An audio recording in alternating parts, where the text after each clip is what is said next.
नमस्कार विद्यार्थी मित्रांनो, तुम्हा सर्वांचं मिस्टर प्रोफेसर या यूट्यूब चॅनलवर मी स्वागत करतो. बघा म्हणजे आपला हा जो काही व्हिडिओ आहे, या व्हिडिओमध्ये आपण महाराष्ट्र सिटी 2025 कॅप राऊंड पहिल्यासाठी कॉलेज रिपोर्टिंग प्रोसेस एक टोटली मी एक्सप्लेन करणार आहे. जर तुम्ही कॉलेजला रिपोर्ट नाही केलं तर तुमची डायरेक्ट ॲडमिशन कॅन्सल होईल. ठीक आहे, हे मी नाही सांगत आहे, मी माझ्या मनाने काहीच नाही सांगत आहे. तुमच्यापुढे मी सगळे जे काही प्रूफ्स आहेत ते ठेवणार आहे. ठीक आहे, बघा हा तुम्ही बघू शकता CETCELचा ऑफिशियल ब्राउचर आहे. तर या ऑफिशियल ब्राउचरवर एक रिपोर्टिंग इन्स्टिट्यूटचा एक पूर्ण सेक्शन असेल. बघा हा रिपोर्टिंग टू द इन्स्टिट्यूट. ठीक आहे, 76व्या पेजवर. ठीक आहे, आपण 76 पेजवर जाण्याचा प्रयत्न करू. 76व्या पेजवर या सगळ्या गोष्टी तिथे डिटेल्स तुम्ही दिलेल्या आहे, त्या सगळ्या गोष्टी आपल्याला बघायच्या आहे. ठीक आहे, ठीक आहे, ओके, काही हरकत नाही. ओके, आणि ऑफिशियल वेबसाईटवर, ठीक आहे, ही जी काही आहे ही ऑफिशियल वेबसाईट आहे. या ऑफिशियल वेबसाईटवर तुम्ही बघू शकता इथे या सगळ्या गोष्टी इथे दिलेल्या आहे. आणि इथूनच मी सगळ्या गोष्टी तिथं प्लॉट करण्याचा प्रयत्न केलेला आहे. मी एक सेपरेट PDF बनवलेलं आहे. ठीक आहे, परंतु एक महत्त्वाची गोष्ट सांगतो मी, बघा अत्यंत महत्त्वाची सांगतो, का बरं ॲडमिशन कॅन्सल होते आणि त्यांनी इथं स्वतः लिहिलेलं आहे. ठीक आहे, बघा ही कॅप राऊंड पहिल्यासाठी आहे. Okay, conduct of the CAP round first. म्हणजे या स्टँजामध्ये दिलेलं आहे की बघा इफ द कॅन्डिडेट्स म्हणजे allot as per the seat first seat, म्हणजे समजा त्याला पहिला जर प्रिफरन्स जर अलॉट झाला असेल तर ऑटो फ्रीज होते. Candidate shall accept the allotment so it so such candidate shall not be eligible for the next participant.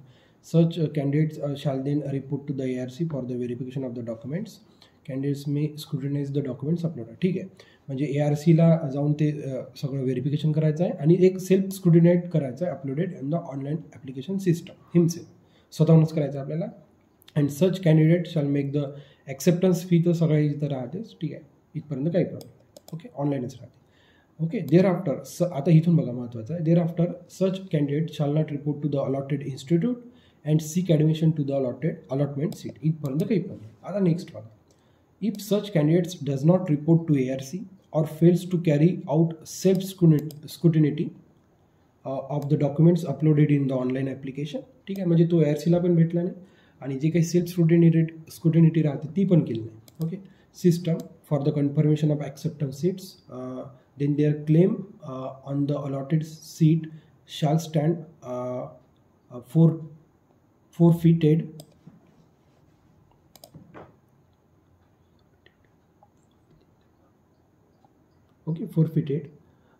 automatically and the seat shall become available for the fresh allotment. समजा त्याने ह्या सगळ्या गोष्टी भानगडी केल्याच नाही, त्यानं समजा स्वतःहून व्हेरिफिकेशन नाही केलं, ARC पण नाही केलं. ओके, आणि तो इन्स्टिट्यूटला जाऊन भेटला नाही, तर जी काही त्याची सीट आहे ते नेक्स्ट राऊंडसाठी फ्रेश अलॉटमेंट म्हणून राहणार. ठीक आहे, this seat is shall become the available for the next. Okay, and for such candidates the allotment so made shall be the final allotment. एकतर त्याचा ऑटो फ्रीज झालं होतं पहिला ऑप्शन असल्यावर, ऑटो फ्रीज झाला आणि तो गेला नाही, बस तो इथून बाद झाला, याच्या पलीकडे काहीच नाही झालं. समजा आता याच्यात काय लिहिलेलं आहे, समजा त्याने स्वतःहून मॅन्युअली फ्रीज केलं आणि मॅन्युअली फ्रीज केलं आणि तरी पण तो समजा इन्स्टिट्यूटला नाही भेटला, तर बघा काय होते, सच कॅन्डिडेट्स इथं लिहूनच आहे, such candidates shall then not be eligible for the participation in the subsequent CAP rounds.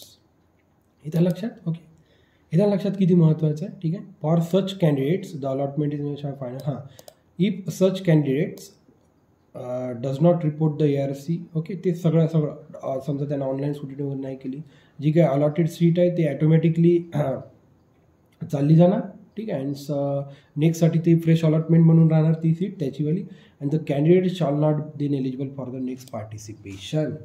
ह्याच्या लक्षात अत्यंत महत्त्व आहे. हे सगळं मी माझ्या मनाने नाही, सगळं या डॉक्युमेंट्समध्ये दिलेलं आहे, मी तिथलीच गोष्ट सांगत आहे. ह्याच्या लक्षात. तर बघा आपण return back to the plot. बघा, तर नमस्कार विद्यार्थी मित्रांनो, welcome back to my channel mister professor. आणि आज आपण डिस्कस करणार आहे महाराष्ट्र CET 2025 कॅप राऊंड पहिला इन्स्टिट्यूट रिपोर्टिंग प्रोसेस डिटेलमध्ये. ठीक आहे, सविस्तर माहिती. सीट अलॉट झाल्यानंतर तुमची पुढची स्टेप म्हणजे इन्स्टिट्यूटला रिपोर्ट करणे. ओके, ॲडमिशन कन्फर्म करा आणि हाच प्रोसेस आज मी तुम्हाला क्लिअर कट तुम्हाला मी सांगण्याचा प्रयत्न करतो. ठीक आहे, आणि सर्वात प्रथम महत्त्वाचं म्हणजे हा जो काही रिपोर्टिंगचा शेड्यूल आहे 1 ऑगस्ट ते 3 ऑगस्ट. ओके, सायंकाळी 5 वाजेपर्यंत तुम्ही इन्स्टिट्यूटला भेट देऊन या गोष्टी करू शकता. ठीक आहे, ओके, डेडलाईन होती त्यासाठी मला टाकणं गरजेचं आहे. पहिली स्टेप बघा, reporting to the allotted institute. सर्वात पहिलं तुम्हाला जे कॉलेज अलॉट झालं आहे, ओके, त्या इन्स्टिट्यूटला दिलेल्या शेड्यूलनुसार रिपोर्ट करणं कंपल्सरी आहे. मी वर तुम्हाला शेड्यूल दिलेलंच आहे. ओके, सीट मिळाल्यानंतर फक्त ऑनलाईनवरच प्रोसेस पूर्ण करणं पुरेसं नाही आहे. तुम्ही अलॉटेड झालेलं कॉलेजमध्ये फिजिकली जाऊन प्रोसेस कंप्लीट केलंच पाहिजे आणि गरजेचं आहे. It's mandatory. ओके, हे सगळं त्या इन्फॉर्मेशन ब्राउचरमध्ये लिहिलेलं आहे. Okay, important. ओके, रिपोर्टिंगसाठी लास्ट डेट जर मिस झाली ओके तर तुमचं सीट कॅन्सल होऊ शकतं आणि तुमच्या पुढच्या राऊंडसाठी एलिजिबल राहणार नाही. ओके, तुमची सीट तर टोटल कॅन्सल होती आणि जी काही कॅन्सल झालेली सीट आहे नेक्स्ट राऊंडसाठी ती फ्रेश म्हणजे अवेलेबल राहणार. नेक्स्ट येणारा तुमच्या मागून जो काही येणार आहे त्याच्यासाठी. ठीक आहे, आणि you are not eligible for the next rounds. Clear cut. Okay, आपण ही सगळी माहिती आहे, ही सगळी माहिती इन्फॉर्मेशन ब्राउचरमधली वाचली आणि तुम्ही एकदा वाचून घ्या. ठीक आहे, त्यानंतर सेकंड बघा, required documents for the verification. कोणते डॉक्युमेंट्स तुमच्याकडनं त्या इन्स्टिट्यूटला व्हेरीफाय होतात. बघा, कॉलेजला रिपोर्टिंग करत असताना खाली डॉक्युमेंट्स ओरिजिनली पूर्ण टोटल ओरिजिनल डॉक्युमेंट्स घेऊन जायचे आणि 2 सेट झेरॉक्स कॉपीज घेऊन जाणं आवश्यक आहे. अरे एखादी समजा सेट झेरॉक्स लागला पण सेकंड झेरॉक्स सेट असू द्या ना तुमच्याकडे. ठीक आहे, तिथं काय लागतील किती लागतील आपल्याला काय माहीत नाही. समजा येतं लक्षात. बघा, माहीत नाही म्हणण्यापेक्षा असं म्हणायचं आहे 2 सेट राहू द्या तुमच्याकडे. ओके, बघा, सर्वप्रथम Maharashtra CET MST CET allotment letter, seat allotment result print out. जी काही तुम्हाला जो काही प्रिफरन्स अलॉट झाला आहे जे काही कॉलेजला त्याचा एक allotment letter. Okay, online registration form कॅपचं तुम्हाला प्रिंटआउट लागतं. आफ्टर दॅट 10वी आणि 12वीची मार्कशीट. ओके, एक transfer leaving certificate, domicile certificate आणि नॅशनॅलिटी सर्टिफिकेट. ओके, डोमेसाईल म्हणजे हे जे विद्यार्थी महाराष्ट्र स्टेट काउन्सिलिंग म्हणजे स्टेटच्या जे काही सीट्स ज्यांनी भरलेलं आहे समजा डोमेसाईल त्याच्यासाठीच राहतं, महाराष्ट्राचं राहिल्यासाठी. ठीक आहे, कॅटेगरीच्या विद्यार्थ्यांसाठी caste certificate, caste validity. Okay, ओपनवाल्यांसाठी ॲप्लिकेबल नाही राहत परंतु जे विद्यार्थी कॅटेगरीतनं बिलॉंग करतात त्यांना पाहिजे. ठीक आहे, income certificate. Okay, for EWS and scholarship. कोणती स्कॉलरशिप? TFWS. समजा जर तुम्ही TFWSमधून जर फॉर्म भरला आहे तर इन्कम सर्टिफिकेट मॅन्डेटरी. ओके, आणि EWS सर्टिफिकेट. त्यानंतर तुमचं ID प्रूफ, आधार कार्ड घेऊन जायचं, पासपोर्ट साईज फोटोज घ्यायचे. ओके, काही कॉलेजेसमध्ये 2 लागतात, 3 लागतात, 4 लागतात, घेऊन जा. ओके, त्यानंतर जी काही सीट ॲक्सेप्टन्स ऑनलाईन फी भरली होती म्हणजे समजा तुम्हाला जी काही तुम्ही सीट ॲक्सेप्ट केली त्याची एक ऑनलाईन रिसिप्ट तुम्हाला तिथं घेऊन द्यायची. ठीक आहे, टिप्स, सर्व डॉक्युमेंट्स एका फाईलमध्ये व्यवस्थित लागा आणि चेकलिस्ट तयार करून ठेवा म्हणजे तुम्हाला तिथं कोणत्याच प्रकारची अडचण येणार, तुमच्याकडनं चुका होणार नाही. That's it. आफ्टर दॅट बघा स्टेप 3. बघा, व्हेरिफिकेशन बाय द इन्स्टिट्यूट. बघा, अत्यंत महत्त्वाचं आहे.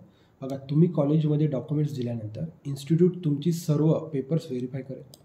जर काही ओके डिस्परन्सी असेल तर तुम्हाला लगेच सांगितलं जाईल. Okay, once verification is successful पुढील स्टेपमध्ये ऑनलाईन ॲडमिशन कन्फर्मेशन. ठीक आहे, आता बघा नेक्स्ट स्टेप काय करायचं. बघा, online admission confirmation by the college.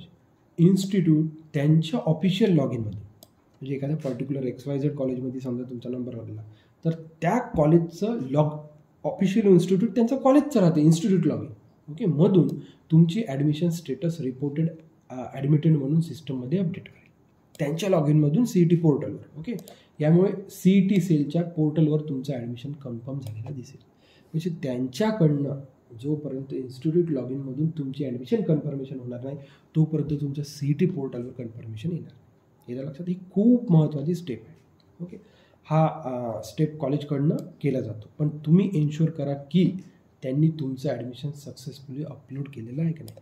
आता हे त्यांनी जे काही आपलं अपलोड करतात त्याची एक रिसिप्ट जनरेट होते. ओके, नेक्स्ट याच्यात मी तेच सांगणार आहे.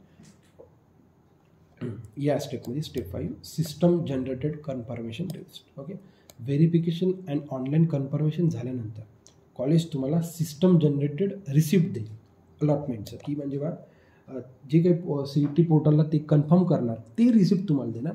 हीच तुमच्या ॲडमिशनची फायनल ऑफिशियल प्रूफ आहे. ह्याच्या लक्षात. ओके, आणि ही रिसिप्ट सुरक्षित ठेवणं अत्यंत महत्त्वाचं आहे. ठीक आहे, इन फ्युचर तुम्हाला ते काम पडू शकतं. सगळ्या प्रोसेसमध्ये तुम्हाला ही रिसिप्ट काम पडू शकते. ह्याच्या लक्षात कोणती रिसिप्ट? इन्स्टिट्यूट लॉग इनमधलं तुमची ॲडमिशन कन्फर्म झाली हे CET पोर्टलला करवते ती रिसिप्ट तुम्हाला मिळणार. ह्याच्या लक्षात. आणि काही महत्त्वाचे पॉईंट्स आहेत, हे पॉईंट्स तुम्ही लक्षात ठेवा. डेडलाईन चुकू नका, reporting time schedule strictly follow करा, अदरवाईज काही खरं नाही. ठीक आहे, सर्व ओरिजिनल डॉक्युमेंट्स आणि फोटोकॉपीज तुम्हाला सोबत ठेवायचे. मी 2 सांगितले आहे तुम्हाला, Xerox. After that fee payment proof सोबत ठेवा. काही कॉलेजेसमध्ये फर्स्ट इयर फीज रिपोर्टिंग टाईमला भरावी लागते. ठीक आहे, तिथं गेल्यानंतरच्या गोष्टी आहे. आता फीज पेमेंट प्रूफ म्हणलं तर जे काही तुम्ही सीट ॲक्सेप्ट केली त्याची जी काही ऑनलाईन फीज भरता तुम्ही सेल्फ स्क्रुटिनी करत असताना डिक्लेरेशन वगैरे भरल्यानंतर ती म्हटलं आहे. ठीक आहे. आणि रिपोर्टिंग न केल्यास तुमचं सीट कॅन्सल 101%. आपण हे सगळं बघितलेलं आहे. हे लक्षात. लास्टली आउटरमध्ये तर विद्यार्थी मित्रांनो हे होतं Maharashtra CET 2025 CAP round 1 institute reporting process जी कम्प्लीट स्टेप बाय स्टेप मी एक्सप्लेनेशन तिथं तुम्हाला देण्याचा प्रयत्न केला. हा जर व्हिडिओ आवडला असेल तर नक्कीच आपल्या व्हिडिओला लाईक, शेअर आणि सबस्क्राईब करा मिस्टर प्रोफेसर या चॅनलला, कारण इथे तुम्हाला मिळतात सर्व CET अपडेट सर्वात आधी आणि स्पष्ट भाषेत, ओके, मराठीमध्ये. जर तुम्हाला हा व्हिडिओ आवडला असेल तर नक्कीच, फक्त आपल्याकडे 2च दिवस आहे, 1 ऑगस्ट 2 ऑगस्ट 3 ऑगस्ट, सॉरी आता 1 ऑगस्ट तर गेलेलाच आहे, रात्र झाली आहे. तर 2 दिवसात या सगळ्या गोष्टी तुम्हाला करायच्या. So thank you for watching. See in the next video.